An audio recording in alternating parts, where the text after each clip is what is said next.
Okay.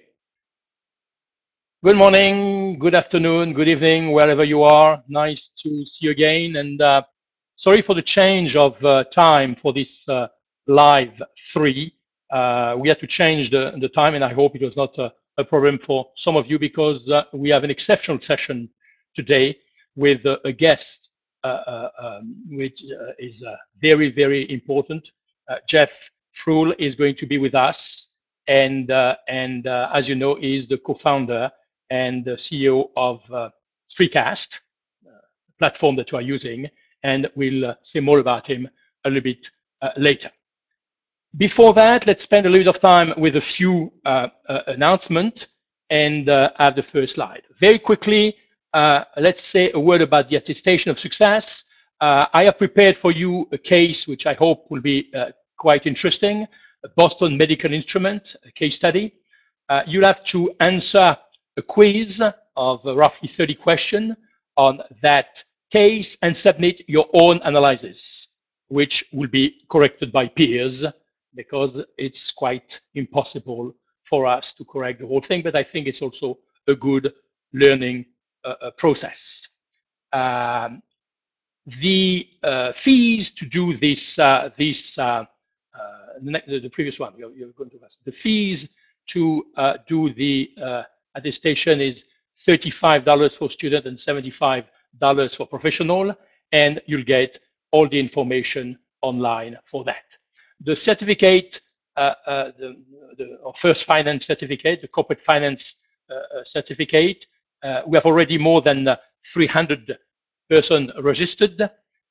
There's a promotional offer till the end of April. For professional, it will be, as you see on the screen, $390 instead of the $790, and with a code. And for students, $190. And you have to take an exam to get this certificate, and it can be taken in 150 different countries because there are thousands of exam centers. We work in partnership with Pearson VUE, and in any place where you are living, you could take this exam. Now, let's very quickly review what you have seen in week 3. We talk about this internally generated funds, which is the difference between all the revenues and all the expenses materialized by a real inflow or real outflow. And in fact, you remember the video, this is the net profit plus depreciation and amortization.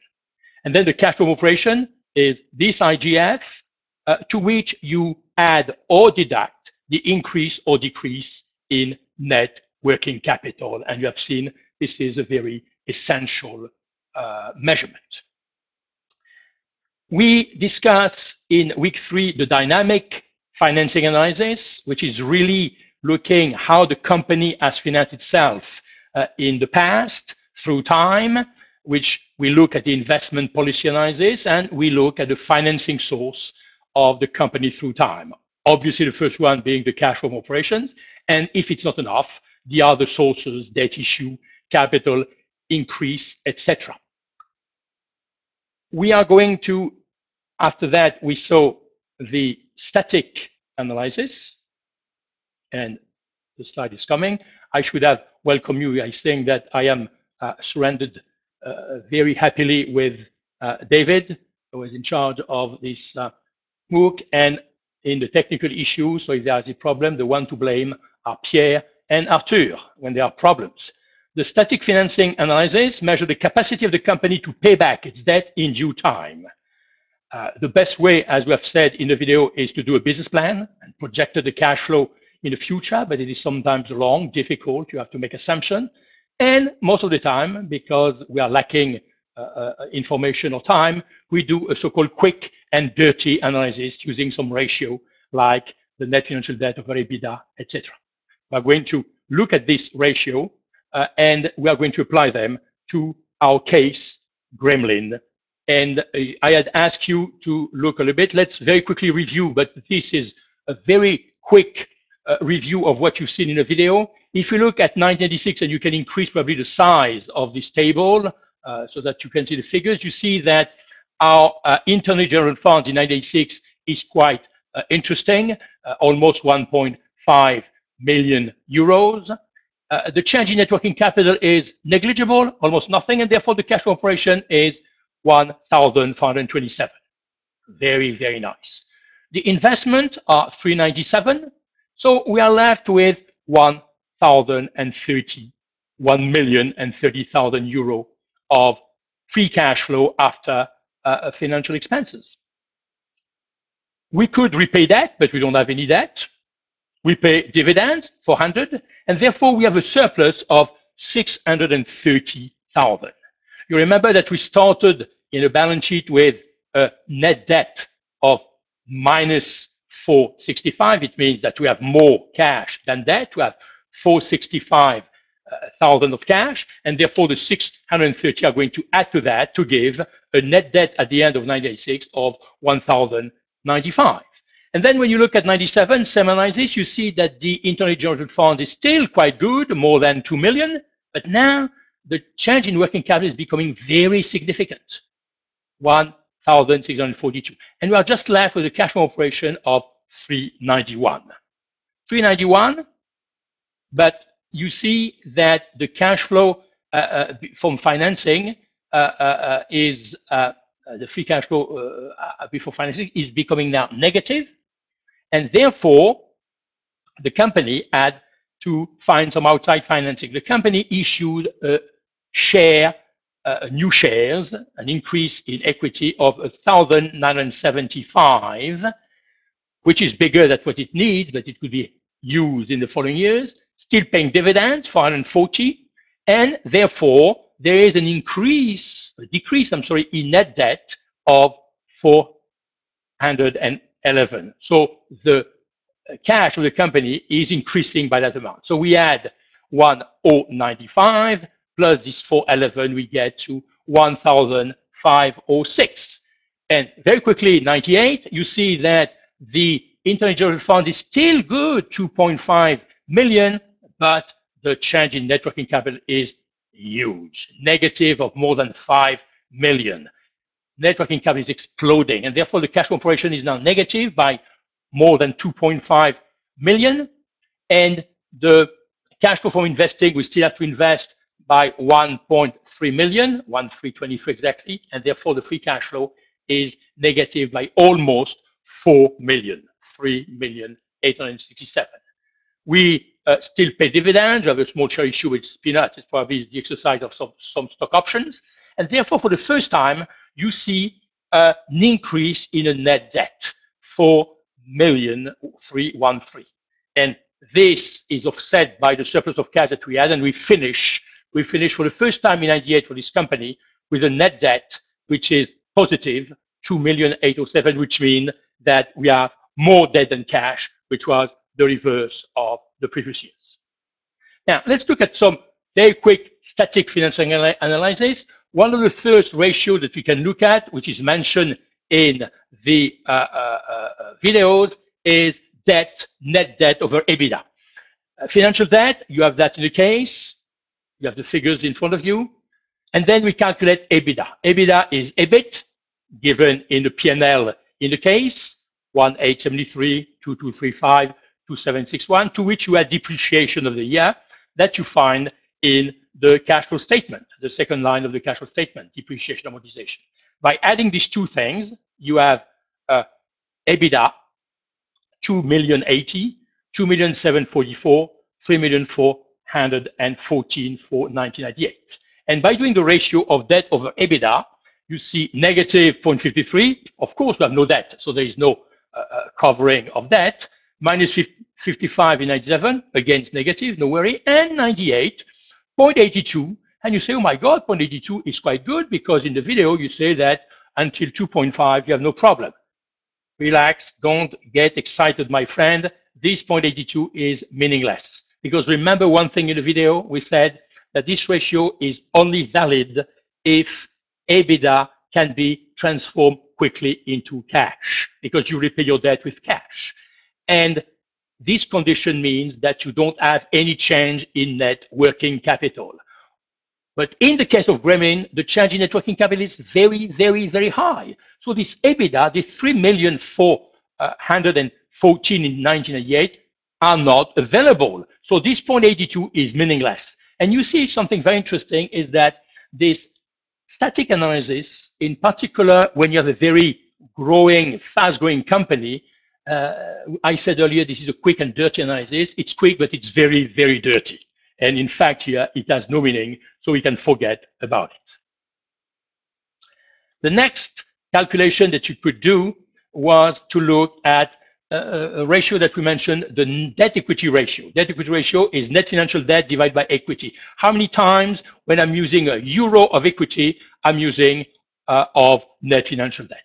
And you see that this ratio was, of course, negative in 96, 97, because again, this company has no debt, so there is no positive debt, but becomes positive in 98, where you have 0.40. It's not very high, but the trend has been moving very fast. And it means that for every time you are using €1 of equity in this company, Gremlin, in 1998, you are using 40 cents of debt. Next, I mentioned in the video two other ratios: current ratio, current assets divided by current liabilities. By the way, I just want to correct one quick thing. In the video, I was probably very tired when I recorded, and I said the current ratio is current asset minus current liabilities in the things. You have corrected by yourself, and you have seen the slide. It is current asset divided by current liabilities because it is a ratio, so it is a division. And you see that current asset, you have them in a balance sheet of Gremlin, 3,033,000, 6,319,000, 11,274,000. Current liability is the same thing, all the short-term liabilities. And by dividing the first line by the second line, you have the current ratio 2.27, 2.46, and 1.67. It means that in 1986, my current assets were covering 2.27 times my current liabilities, but in 1988, it's covering only by 1.67. Still look good, but remember one thing that we mentioned in the previous videos and the previous live session, the importance of inventories. So let's look to finish at the quick ratio. And the quick ratio is the current asset without the inventories. So you take out of the current asset the inventories, and you have the line current asset minus the inventories, 2064, 3707, 6139, and you divide by the current liabilities. And when you divide by 2, the quick ratio, you see 154, 144.91. So you see for the first time, you have a ratio, a quick ratio, which is lower than 1, which means that with my real asset, which theoretically I can transform very quickly in cash and account receivables, I'm not covering all my current liabilities because it is less than 1. So you see the deterioration. But again, and to finish this quick review, you see that this quick and dirty analysis with a ratio like that might be meaningful in stable company, which are not growing so fast with no exceptional things like this fantastic growth of net working capital. But in a company like Gremlin, you have to be very, very careful. And in a sense, to do the real static financial analysis, we should do the business plan, we should look at the future and project the cash flow for the next few years in order to be able to answer the question, is the company Gremlin able to face its financial obligation? So this is a quick review. I think we could probably take now a few questions, a quick question, and then I'll introduce Jeff and we'll have a lively discussion with, I have my colleague David who is trying to tell me something. Oh yes, there is a few things. Samsung versus Apple, you have done a great job on that. You are still very busy looking at these two companies. One of the questions which came back several times, and I take advantage to answer it now here very quickly, Apple with $145 billion in cash. Can you realize 145 billion cash? It's more than the GDP of 20 or 25 countries altogether. Wants to borrow money. Why? I mean, there are many, many reasons. The first one is that Apple wants to take advantage of the very low interest rates. Apple has announced a big share buyback of more than $100 billion. And you have to realize one thing which is important is that this 145 billion in cash are not completely available to do this, paying this dividend or do this cash buyback, because probably more than 1/3, something around 50 billion, is located in a country outside the United States. And if Apple wanted to repatriate that, they would have to pay a tax on that, probably something around 30%, a third.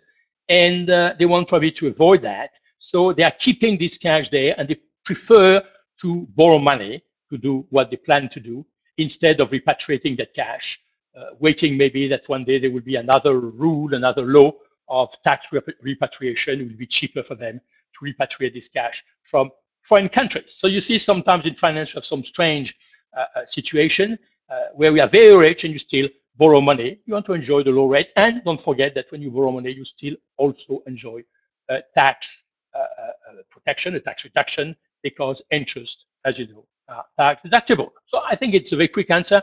You will find a lot of articles on these issues if you go online, and it might be interesting for you to read that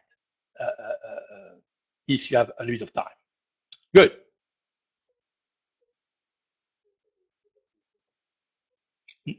There is no other slide. So there is no. I had a question that has been coming to me several times. That maybe I say a word before. What is the good level of debt in a company? I mean, several people ask me, how do you assess the good level of debt? We have all the ratio and so on, but it is one of the most difficult questions that we have in finance. And as a matter of fact, it is a question which has led to a lot of people getting Nobel Prize for that. Those of you who have done finance remember the famous Modigliani theorem and things like that. I think to answer very quickly in 1 minute a very difficult question, debt equity ratio, as I say as a joke sometimes, is a little bit like the consumption of alcohol for each of us. Too much alcohol is bad for your health. That's what you have been told. Too much debt might be bad for your health. Too little alcohol may make life a little bit boring, and too little debt may make the result of the company a little bit too disappointing. So what is the good level? The good level depends upon mainly three things. The first one is the type of business you are in. If you're in a risky business, low debt. If you're in a low risk business, we can afford to have more debt. Second rule is the type of asset that you have. The more tangible, the more marketable are your asset, the more you can borrow money, because if tomorrow you have a problem, you can sell some of these assets. If you have intangible assets, if your business is based on people, on intangible, on knowledge, you cannot afford to have a lot of debt. And the third thing, obviously, is the profitability level of the company. The more profitable you are, the more you can take debt, and vice versa. Why? Because you show an ability to repay. And not only that, if you are making profit, you want to lower your tax rate. And borrowing money might be a way to lower your tax bill, because, as we said earlier, interest are tax deductible. So that was a quick answer. And I see Philip, who is asking, is there is Louis, famous Louis, who is with us all the time, and I thank him for his very good work and his motivation to this MOOC. So the choice to borrow or repay debt depends on whether operating cash flow is positive. Yes, we can say that, of course, the choice to borrow or repay debt depends essentially on your, I would say more than your operating cash flow, your free cash flow, your cash flow before financing, which is after your capital investment. If this free cash flow before financing is positive, you can very well repay your debt, and vice versa. If this cash flow is negative or very low, you can take more debt, or, as we have seen in Gremlin, issuing some equity. Second question, is the ratio calculation, in the ratio calculation, a question by Philippe. Thank you, Philippe, for the question. Why do you include the long-term debt in the current liabilities? In the ratio calculation, which ratio are you talking about? If you are talking about the net financial debt over EBITDA, I include long-term debt. Yes, it is the debt, it's long, but I have to repay it one day. If you talk about the current ratio, obviously you should not include the long-term debt. It is only the current assets divided by the current liabilities. So I only take the current liabilities and not at all the long-term debt. in the Gremlin case, this is something which is difficult because there is no long-term debt and there is no short-term financial debt, at least for the two first years. So essentially, the current liabilities are accounts payable and other accruals. But to answer definitively your question, I don't include long-term debt in the current liabilities for the current ratio calculation. So I think we might come back for some more questions, but I think it's time to introduce and thank Jeff Fleur for being with us. Jeff Fleur is an entrepreneur and a business operator. He has created and ran and eventually sold to eBay in 2007 StubHub, which is an online marketplace. He's going to explain that better than I do, for sports, concert, theaters, and other live entertainment. He has also been the co-founder and the CEO. He is the co-founder and the CEO of Spreecast, the social online video sharing platform that we are very happy to use for this MOOC. And he has received many awards. I'm not going to waste too much of our time giving all that, but I just want to mention that he has been designated as one of the 24 best and brightest young entrepreneurs.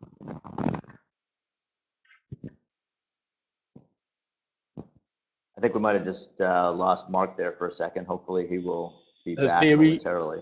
A very important person with us. The only, but it's a joke, Jeff, the only thing that I noticed in your CV is that you went to Stanford Business School.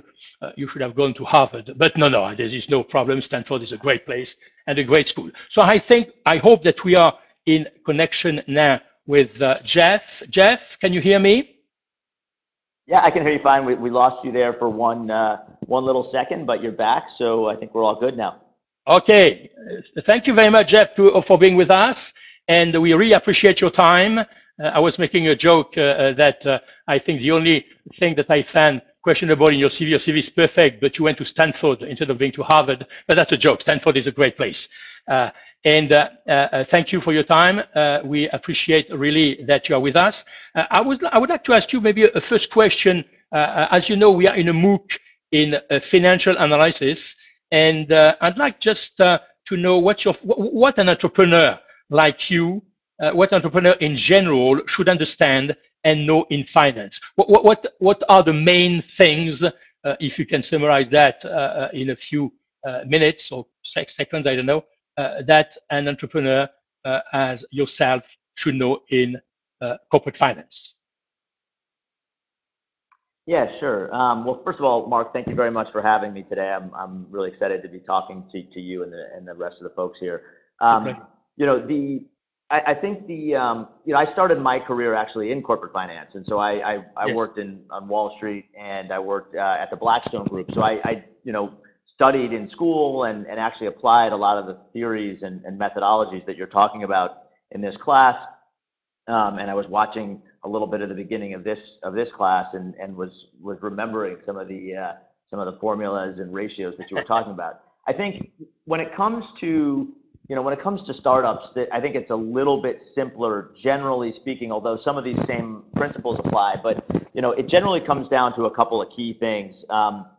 First, you've got a certain burn rate, and that means you're burning a certain amount of cash every month. Almost every startup when they first start off, and there are probably some exceptions, but most startups will have a burn rate where they're actually burning cash. I think I might have just lost Mark for a second there, but I'll keep talking.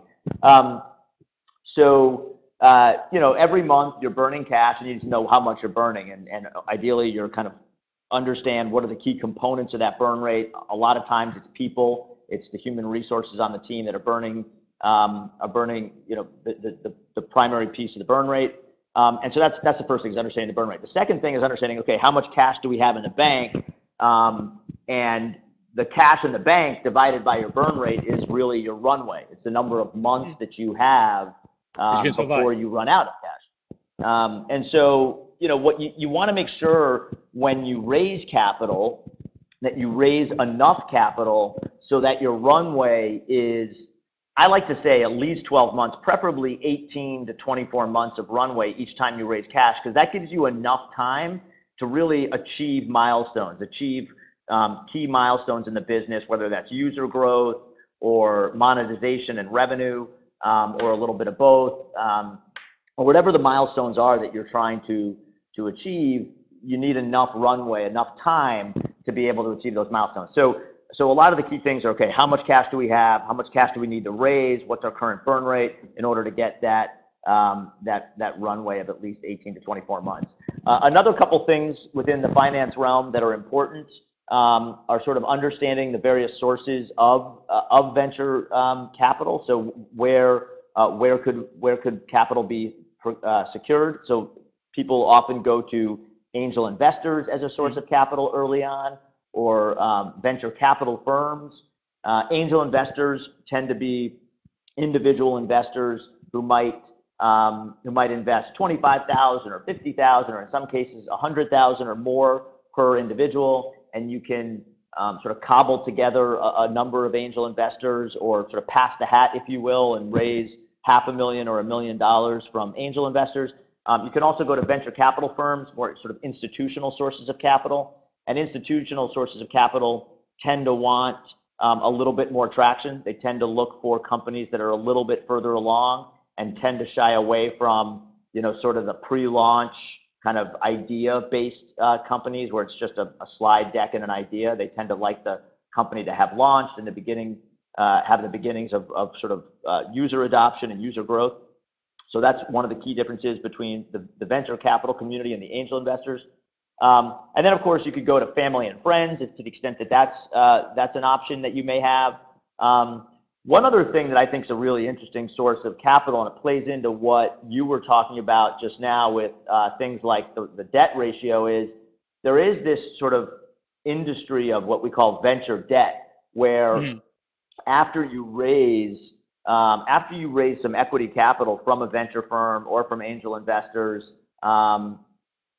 you can often add on a piece of debt sort of right after doing an equity financing, where certain firms, certain venture lending firms or banks will actually lend an early stage company money to sort of supplement the equity capital that was raised. And it tends to be, I would say, a couple things about the venture debt option. One is, tends to be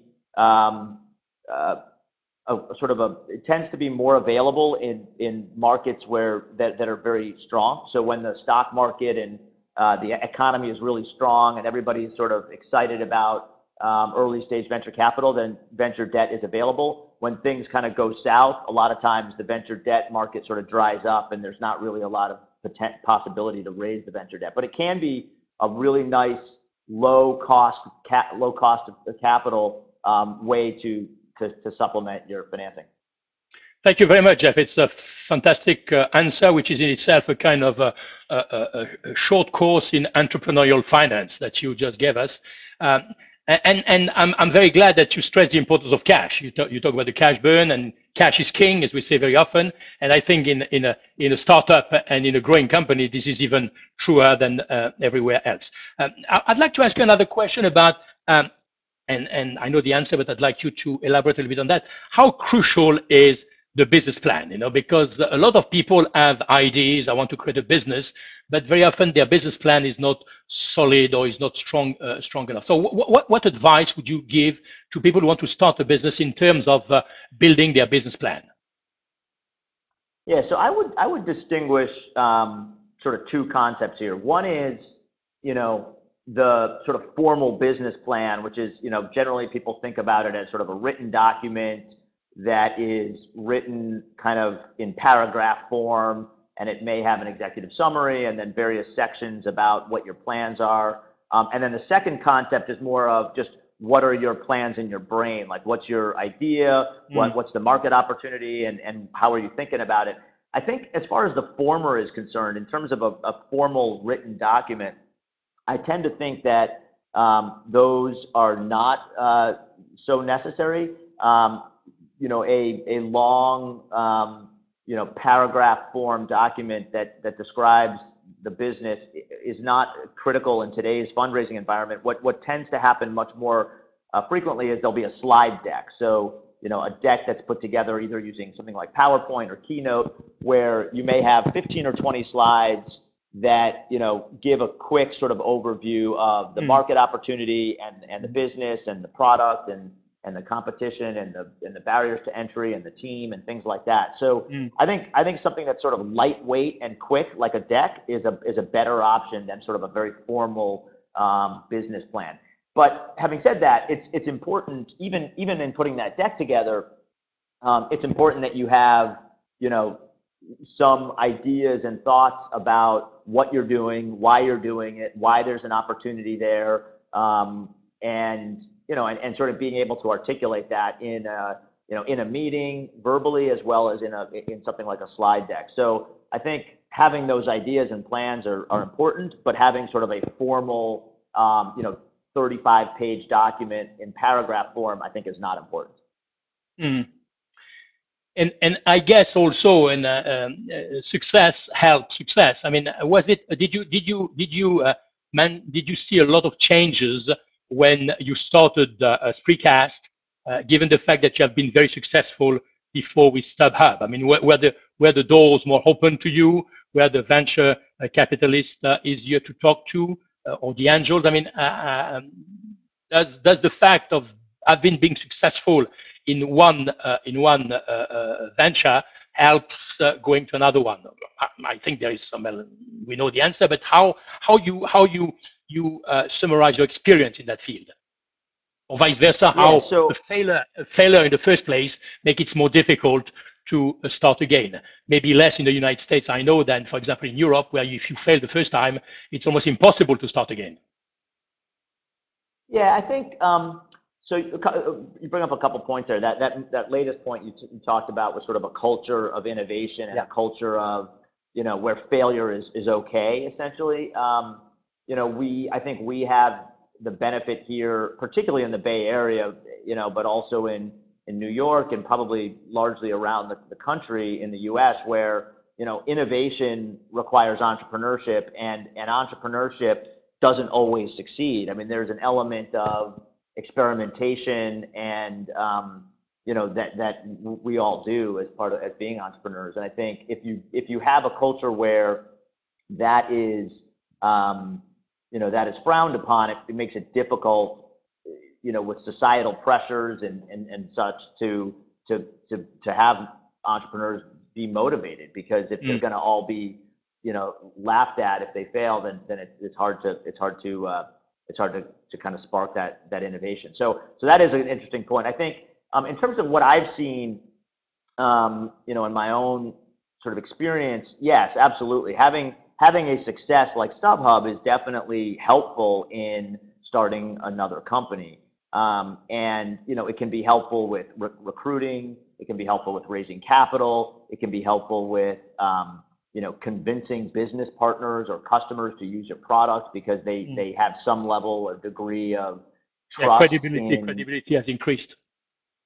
Yeah, exactly. So there's a credibility benefit and trust benefit when you've done something before that people, especially if it's a consumer brand like StubHub, where people know it and they say, oh yeah, that's a good product, and you're not a complete joker just walking in from the street. So I think it is helpful across the board. Having said that, it doesn't mean that you'll be successful the second time around. I think it's still very challenging to start a company. There's a lot of different components of starting a company, as I mentioned, from fundraising to recruiting to getting customers to iterating on the product to just a lot of things that you do. And I think there are some really critical characteristics that entrepreneurs, if they have some of these critical characteristics, I think have a higher likelihood of success. But it's challenging even after you've done it once. I mean, I started StubHub and it was a big success. Yeah. But and now I'm running Spreecast, which is the product obviously that we're using right now. And thank you, Mark, and to the First Finance folks for using it. You have the whole world communicating all together today. People from Asia, Europe, United States, and because of Spreecast. So it's a fantastic social way of putting people together. This is a fantastic platform. I have Well, talked I a lot. appreciate that. No, thank you, Jeff. We have some questions for our people all over the world, and we have a question from Shubhra Ghosh. He say, "Hi, Jeff. I have a question for a startup that, let me make sure, that involves a reasonable degree of investment before generating profits. How can one forecast the cash flow in the future? This is linked with the burn rate you talked about, because one needs to have a rough idea of what the burn rate could be. Also, for such a business, usually it is easier to get funding from VCs or angel investors." Do you get the question, or you want me to repeat? Yeah. No, I got the question, and I have it. I have it right here in my Oh, screen as you have it, well. of So course, of course, of course. yeah. You know So Spreecast better than anybody else. sometimes that's true. Sometimes that's not so true. At this point, you guys might be more experts than I am.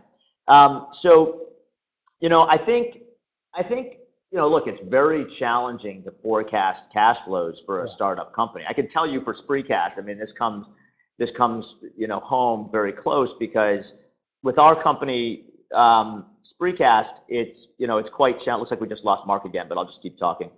It's challenging to forecast cash flows when when you're in a very early stage company, when you don't, you're not even 100% sure what is going to drive revenue. In the case of Spreecast, we've experimented with some premium features. We've experimented with some advertisements in the content, and so we're still experimenting with how we're even going to make money, let alone how much money that is going to be. So yes, it's very challenging. And what I've done is I've told our investors that we need some time to figure that out, and we can't really forecast the revenues. I said, I think if we build a business and we have a lot of people using the product, we'll be able to monetize and we'll be able to generate revenue. But exactly how, we're experimenting now, and we should have a better picture in the future. So we haven't really done a sort of long-term forecast of future revenue, let alone profit. So I mean, the expenses are relatively easy to forecast, because I have a certain number of people that work here. We have a certain components of our expense, like our rent and our costs for the servers and stuff. But in terms of the revenue piece, it's challenging. So I think, but what I think is critical in terms of getting the future rounds of capital is being able to show milestones. So even if those milestones aren't material revenue, if you're showing growth in the user base, or number of customers, or adoption of the product or the platform, you can get the next round of capital even without highly detailed financial statements. I think generally, having said all that, most investors will want to see you take a guess at what you think the revenues could be, and even if you don't, they will. So I think the best way you got to do that is make some estimates about how you're going to generate revenue.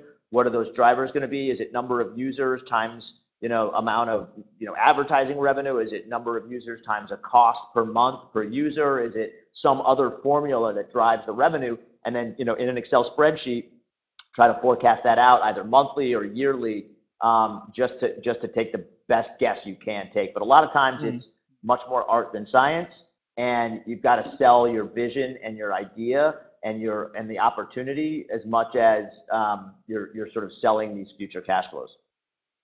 Yeah. Thank you. We have another question, I guess. Adam, what are your thoughts on using convertible notes for an entrepreneur perspective?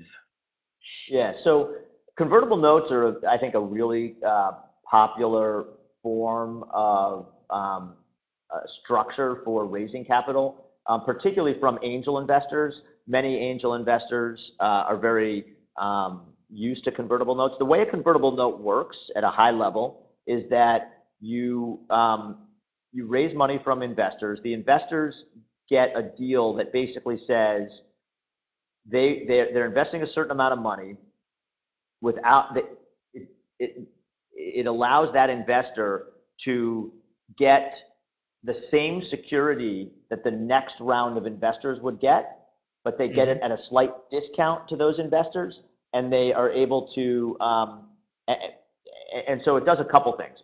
At the time of the convertible note financing, when a financing is done and it's a convertible note financing, it allows the investor and the entrepreneur to not have to negotiate the valuation of the company. They can say, look, we're not gonna say your company's worth 5 million or 10 million or 100 million today. Instead, we're just gonna basically give you $100,000, and we just want a 20% discount, and that percent is usually negotiated, but it could be 20% or 30%, or it could be 15%. We want, let's say, a 20% discount to whatever the next round of investors negotiate for the valuation of the company. So if the next round of negotiates a $10 million price, then we will have effectively had an $8 million pre-money valuation on the company and a price per share that's 20% lower than the next round of investors. So it can really expedite the fundraising process because it's a very simple security that allows both parties to sort of defer the negotiation around valuation, and it just is about a percentage discount to that next round. And it also allows angel investors to kind of piggyback on what is often a venture investment in a later round, where the venture investors are more sophisticated about negotiating a lot of the bells and whistles around governance and valuation and things like that, which the angel investors may not want to put all the time into negotiating all those terms, but they get the benefit of all those terms because they effectively get the exact same security that the venture investors get. They just get it at a discount. So I think it can be really effective, and I think it's generally, a good tool for both parties. I've used it as an entrepreneur, and I think it's a good way to go. The one thing I will say about it is, most investors will want a cap on their valuation in a convertible note, and the reason is if investors give you $1 million in aggregate in a convertible note financing, and at a stage when the company is very young and hasn't really achieved many milestones, and then that $1 million lasts for 18 months, at which point the company does another financing that's a preferred stock financing, and it's actually got the valuation associated with it. Those convertible note investors are going to be taking risk that you have a huge increase in valuation in that 18 months, and that they're going to get a 20% discount to that much higher valuation, but that 20% discount may still be a really big number. And so a lot of times the convertible note investors will say, we'll lend you the money. We want a 20% discount at the next round with a cap of $10 million or a cap of $20 million. Thank you very much for this answer. Probably we have another question. Yes, it's coming. I can read the question if you like, Mark. Yes, you have the question of Azi Arnold. What do you think about e-commerce and business in this, and e-business, I guess, in this century? Is it a necessity? Any prospect for what we should expect on the e-commerce and business for the future? Any idea on this state and future of e-commerce and e-business in general? Yeah, I think, look, I think e-commerce has huge kind of secular tailwinds. I mean, there's no doubt that people are spending more and more money online. People are doing more and more of their shopping on the internet. I know for just speaking from personal experience, both as an entrepreneur who started an e-commerce company, StubHub, as well as a consumer, I've just seen huge growth in the number of people who are buying things on the internet. And that's been happening for a while, and that's not a new phenomenon at all, but it's still going on. I mean, I just look at my own household, my own family's consumption of e-commerce products. We spend a lot of money on Amazon. Amazon just recently launched Amazon Fresh here in the Bay Area, where you can basically buy all your groceries now through Amazon, and it's delivered extremely quickly. Sometimes it might be the same day or like the next morning. And so it's a very convenient service, and Amazon as a whole is a great product. I think one of the key questions in e-commerce, and this kind of comes back to my experience at StubHub, and one of the key questions I think for entrepreneurs to think about is, will e-commerce move towards a horizontal kind of winner or will it move towards more vertically focused winners? So, if you think about Amazon, Amazon is very much a horizontal player. You can buy all different types of products. You can now buy your groceries in the Bay Area. You can buy, just sort of anything, any product you want, you can buy on Amazon. If you think about StubHub, StubHub is much more a vertical player where it's all about tickets for sporting events, concerts, and theater. And when we first launched StubHub in 2000, we were going after eBay, and eBay is another sort of horizontal player. They're a little bit different from Amazon, but they're horizontal as well. And so one of the key questions is, over time, will e-commerce be more about, will the horizontal players gain traction relative to vertical players, or is there more and more opportunity to be a vertical player in e-commerce, finding certain vertical opportunities like tickets, or other areas that are kind of more specific and tailored to a specific vertical where some of the big horizontal players may be vulnerable.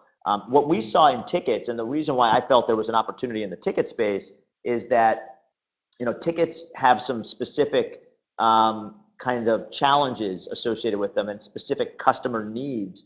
One is people like to see a venue map, right? They like to see where they're going to be sitting at the stadium, and that's a particular kind of use case for tickets. Another is consumers have a lot of concern about counterfeit tickets and fraudulent tickets. And so if you can provide a protection around that concern that's kind of specific to the ticketing space, I think you can get consumers to trust you more and protect and potentially be more comfortable buying tickets on your platform. So those are some examples in the tickets vertical, but there may be other verticals where it makes a lot of sense to kind of customize an experience as opposed to being kind of a horizontal kind of one size fits all.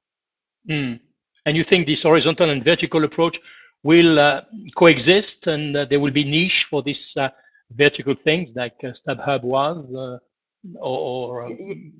Yes, I think so. I mean, I think that there are certain verticals that make a lot of sense, and where a vertical focused player can sort of outmaneuver a horizontal focused player. I think some things won't be verticalized, but some products and verticals will be more well suited for sort of a customized experience.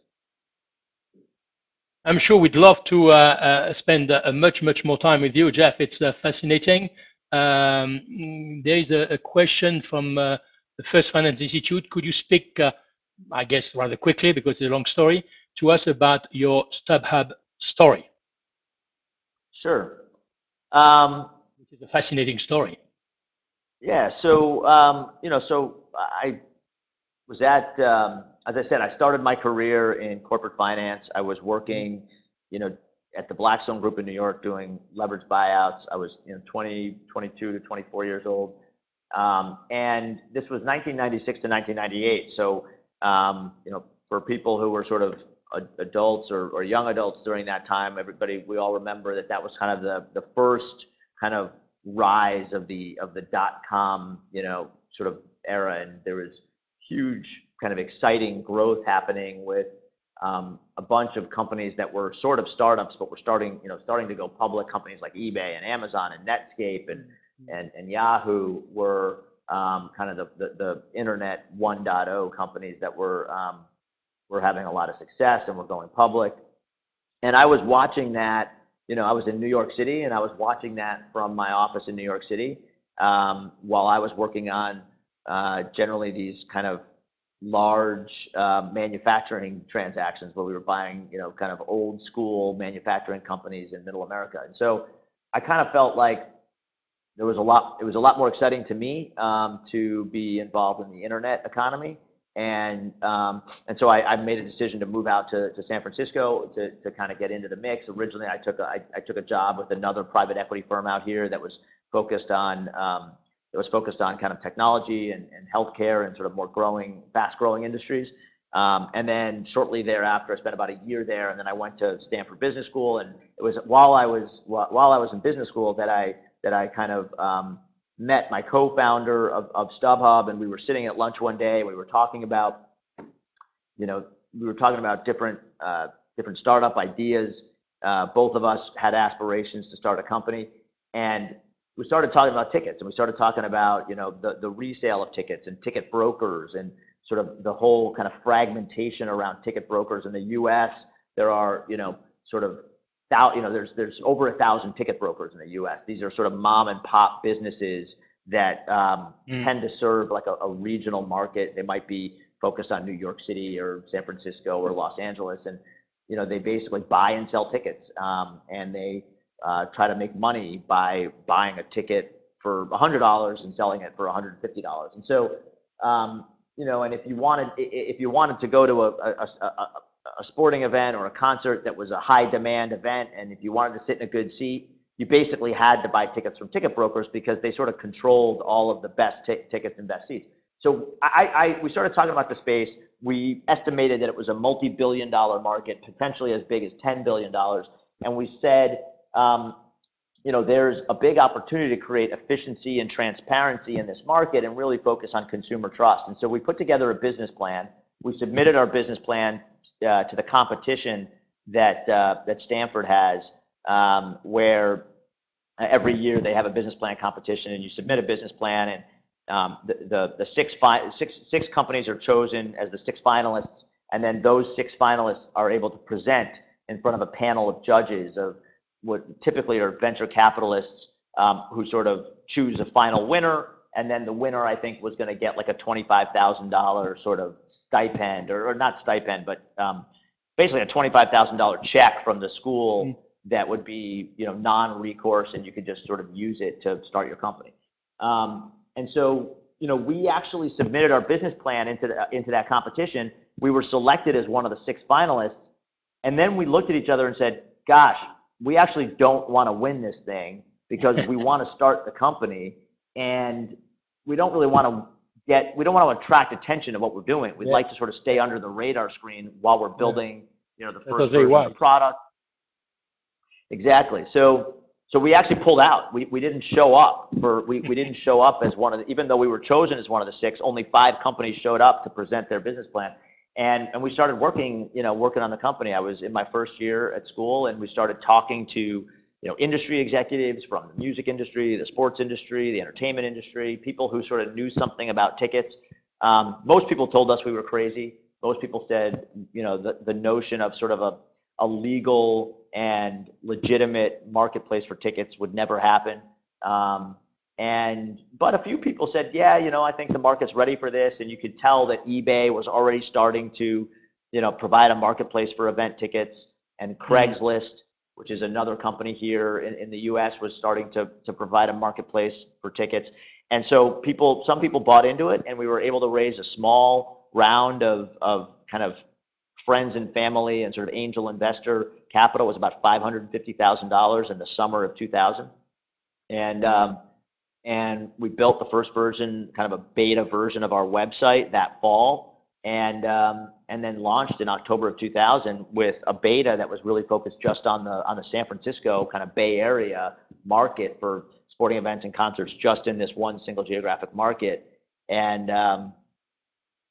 then we were kind of off to the races. Now, the one thing that you know, to sort of just overlay on top of all of that, is many people will recall, is in March of 2000 or April of 2000, which is kind of right as we were doing this, right after we presented that business, right after we submitted the first business plan, the market sort of crashed. So all of the internet stocks, you know, kind of dropped by 80%, 90% in value. I mean, they were overvalued, so it was really a correction. But then it kind of was like most stock market moves, it was sort of, the pendulum swung too far, and it was an overcorrection. So, you know, it was really hard to raise capital in the 2000 and 2001 timeframe, particularly for internet businesses, and mostly for the consumer internet businesses. So we had a lot of challenges in those first couple of years, raising our Series A round and even our Series B round. And, you know, there were several kind of near-death moments when, you know, we were, you know, I talked about the burn rate and the runway early on.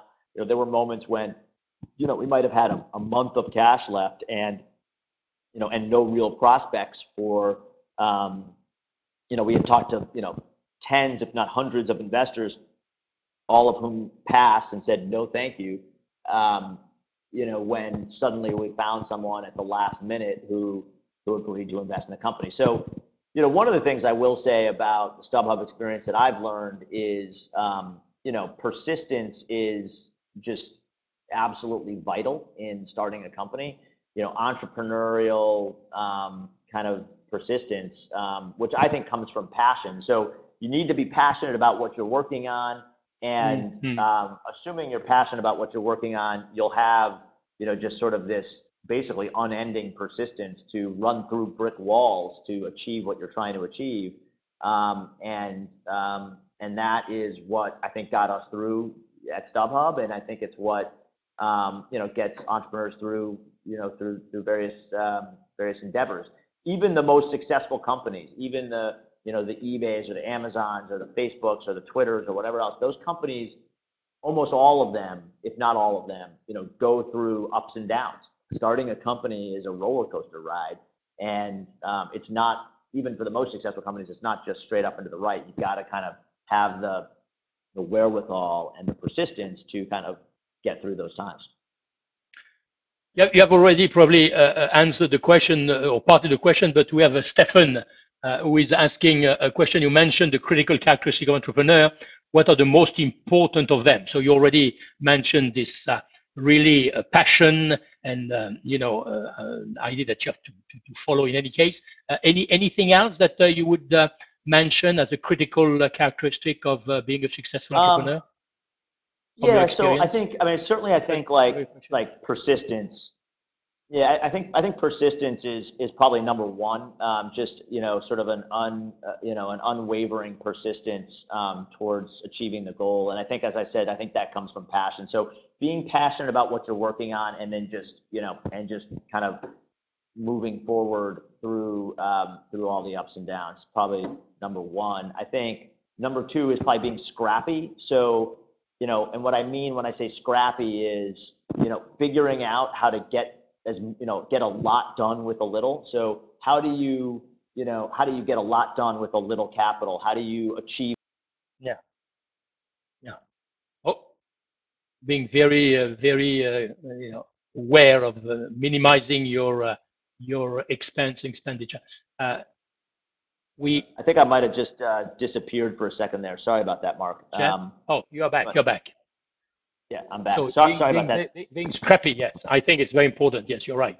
Not starting spending money, and in useless. Exactly. So being able to achieve a lot with a little, and being able to figure out how to get how to get milestones achieved even when you don't have a lot of cash. How to motivate people with equity instead of with cash. How to build a team, and I think scrappy is probably the second one, and then the third one, which I started coming into, is just having leadership qualities where ideally you can motivate other people, and other people want to buy into what your vision is and follow you, and it's and being able, and by having those characteristics, ideally being able to sell people on what you're trying to do, and maybe have them, for example, take equity in the company instead of cash early on. If you can find some early employees who are willing to work for stock options or for some ownership in the company instead of having to pay them big salaries, I think is another piece. So, and that requires that sort of leadership and motivational kind of characteristics. So those are probably some of the key ones from my perspective. Yeah, that's very, very, very interesting and very useful for the future business people who want to create their business. Maybe you said, David, the last question we have, or you have time? Sure. Yeah. How much friends and family money, but sometimes people call love money, was put at the beginning in StubHub? Is it a big part, this family and friends money? The very first round, that we raised in the summer of 2000 was about $550,000. We had it was a mix of friends and family, as well as we had a couple of angel investors who we had pitched, who we were sort of introduced to, who we met through the process. who invested in the company at that time, and that was the capital that we used to kind of build a very sort of rudimentary sort of beta version of our product. Thank you very much. We could listen to you for hours and hours, but we don't want to take too much of your time. I want to thank you very much, Jeff, first for your time and your great answers, which I think have been very useful to anybody listening to this live session. And I want to thank you also for this wonderful tool that you are using so successfully. Spreecast is a wonder. It's a really a pleasure to work with. I mean, we can be in contact with the whole world. Thank you very, very much. And I just learned a lot of things myself too, but I think for this MOOC it was very important because we learned that a finance background is important. You said that you start in finance. Cash awareness is essential, and being able to be a leader, be motivating people, not only to get money, but to get to hire people in the business and so on. So thank you very, very much. And I hope, I wish you the best, and look forward maybe one day to meet you. Thank you, Jeff. Yeah, well, thank you very much, Mark, and thank you to the First Finance folks for inviting me, and it was a pleasure. And all the best for Spreecast. We use it a lot. Thank you. Bye-bye, Jeff. Bye-bye. Real pleasure. Thank you. Thank you so much. I think this is going to close our special session. Maybe we'd have time to answer so many questions that we'll have asked in the context of week 3, but I think it was so important to listen to somebody like Jeff, from which I'm sure you learn a lot. We don't have the opportunity to talk to people like that very often, so I think it was a great opportunity. And in any case, if you have other questions, you can put them on the forum. And if there is really a question that you cannot answer yourself, we will answer ourselves, David, myself, and our team. And we will also do it next week when we meet again. So next week I will cross the Atlantic again. I was in Paris for a few days, and I'm going back to the US. In fact, I will be meeting you next week from Lima, Peru. So I look forward to that. And in between, I say, have a good day or a good night, wherever you are. And thank you very much for your attention and your ability to follow this special and I think very fascinating session. Bye-bye.